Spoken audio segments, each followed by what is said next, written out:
Je viens de tomber sur un truc horrible. C'est ce que c'est le deepfake? Non. Mais quoi? Ouais, c'est des gens qui font des montages, ils mettent ta tête sur le corps d'une femme nue. C'est horrible. Faut évidemment pas montrer ça, mais ils ont pris un screen du vlog et il y a le reste du corps qui ne m'appartient pas. Et il y a tellement de meufs sur internet qui vivent ça. Ah ouais? Ah ouais, vraiment. C'est horrible. C'est vraiment dégueulasse.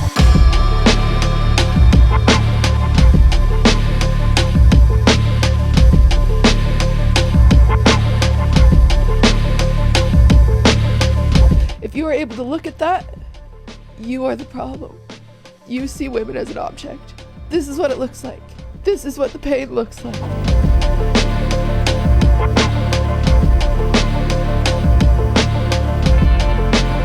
De retour d'expérience, ce sont principalement les femmes qui sont visées. La première mesure, c'est quand même de porter plainte. Auprès du commissariat, auprès de la gendarmerie, auprès du procureur de la République. Le fait d'aller directement vers le procureur, potentiellement, lui a la possibilité aussi de vous réorienter, en tout cas de réorienter l'enquête vers des brigades spécialisées. La loi prévoit pas encore un article ou un texte spécifique sur les deepfakes.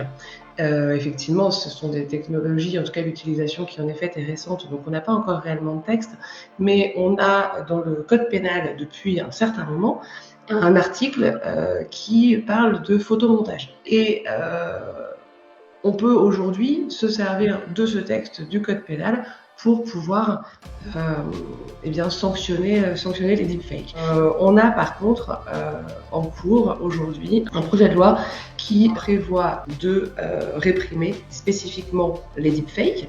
Alors avec des sanctions qui seraient 2 ans de prison et 45 000 € d'amende si c'est de la diffusion online sur internet, et même un texte complémentaire qui pourrait aller jusqu'à 3 ans d'emprisonnement et 75 000 € si ce sont des deepfakes à caractère sexuel, donc ce qu'on appelle effectivement les deepfakes porn. Les conséquences, c'est l'humiliation, c'est le repli sur soi, c'est une honte aussi, surtout si on parle de deepfake porn, hein, même si on sait soi-même que c'est pas nous, finalement on a aussi l'impression que tout le monde pense que c'est nous, et donc l'image que ça reflète est difficile à supporter. Aujourd'hui, avec les technologies qui sont utilisées pour les deepfakes, finalement, il suffit d'avoir juste votre visage sur votre photo LinkedIn et ça peut être réutilisé.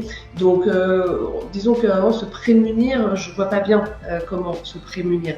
Par contre, là où on a tous un rôle à jouer, c'est de sensibiliser les potentiels auteurs, en fait. Si vous tombez sur un deepfake, vous avez la possibilité aujourd'hui de signaler un contenu illicite trouvé sur Internet en passant par la plateforme Pharos. Derrière, ce sont des services d'enquête, de police spécialisés qui vont pouvoir traiter le sujet.